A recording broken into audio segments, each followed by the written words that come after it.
La pena de muerte fue abolida de manera definitiva de la Constitución Federal Mexicana el 9 de diciembre del 2005.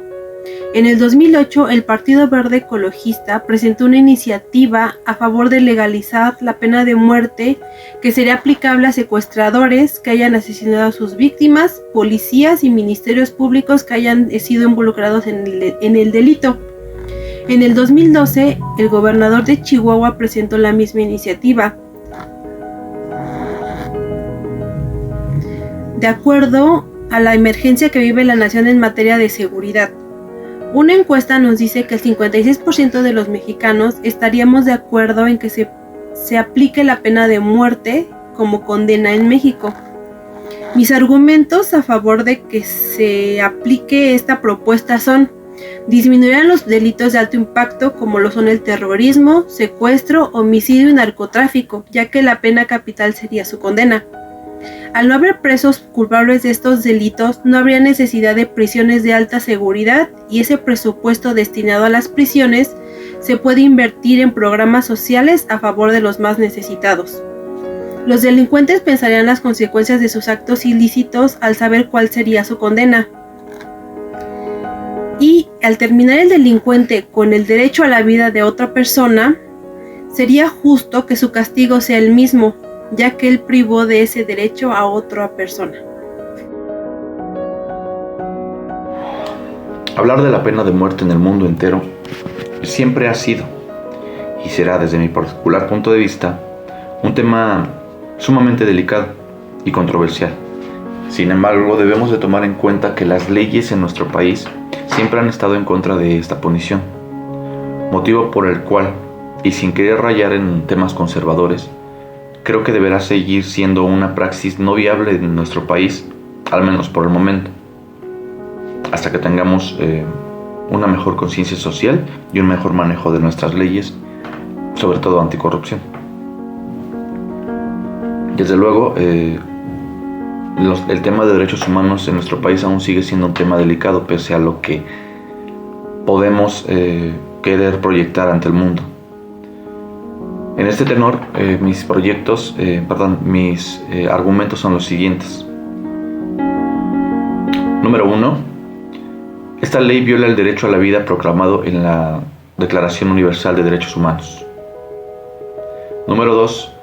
En países donde se aplica no disminuyen los delitos. De hecho, es más sabido que donde esta ley se ha abolido, hay mucho menos homicidios. De a poco, en el tercer punto, de a poco en el mundo entero se va erradicando, ya sea por ley o de facto. Ya la han abolido 160 países en América del Sur y Europa.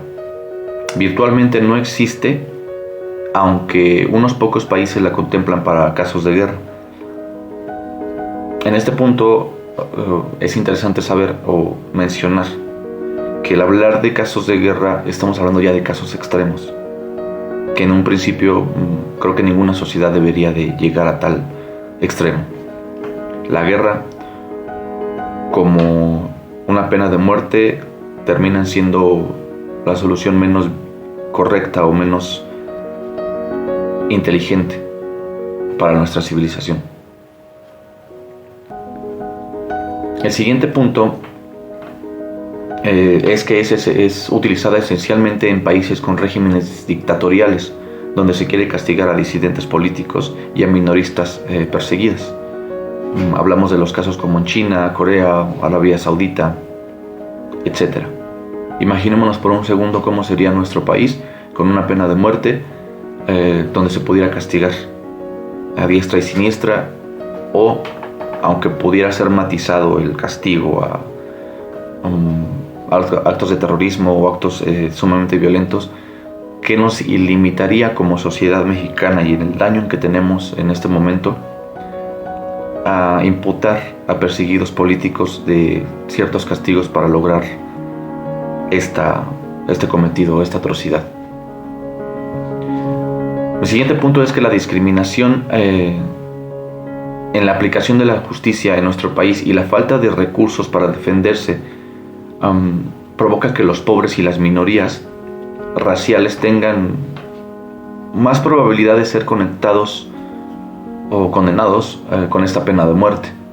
Y eso, desgraciadamente, en nuestro país es un pan de cada día. Quizás no podamos hablar de una sociedad racista como tal, sin embargo, sí somos una sociedad peyorativa con muchos hermanos indígenas o nativos, y también somos una sociedad poco tolerante ante las minorías y ante el pueblo que requiere un poco más de recursos que otros que los tienen. En mi siguiente punto, quiero decir que es un retroceso para la vida humana. Desde luego, como diría Albert Camus, se trata de un sentimiento particularmente violento, no en principio, pero al pensar, que el ojo por ojo pertenece al orden de la naturaleza y el instinto. Si el crimen pertenece a la naturaleza humana, la ley no pretende imitar la naturaleza, pues está hecha para corregirla. ¿Qué queremos decir con esto? El hecho de que un acto violento como un homicidio sea un acto instintivo o premeditado, al final termina siendo un acto, entre comillas, muy entre comillas, animal o primitivo. Y las leyes pretenden precisamente evitar ese comportamiento en la sociedad. Entonces, al imitar este comportamiento para castigarlo, lo único que estamos haciendo es revertir o dejarle el trabajo a una institución quizás con un poco más de poder. En el siguiente punto quiero referirme al Estado, pues al convertirse el Estado en el dueño de la vida y la muerte, puede ser visto como un ejemplo a imitar y generar lo contrario de lo que se busca. Nos estaríamos metiendo en una espiral de violencia social.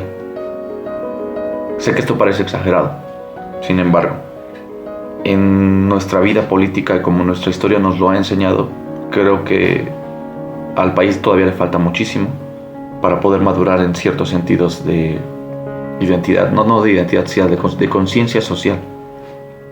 No quisiera hablar de lo peligroso que puede ser este poder en manos de jueces o autoridades corruptas. Y no menos importante, como último punto, puede ejecutarse a un inocente. Por ende, el Estado y la sociedad cometerían la misma atrocidad que pretenden castigar. Y la muerte, hay que tomar muy en cuenta, es irreversible.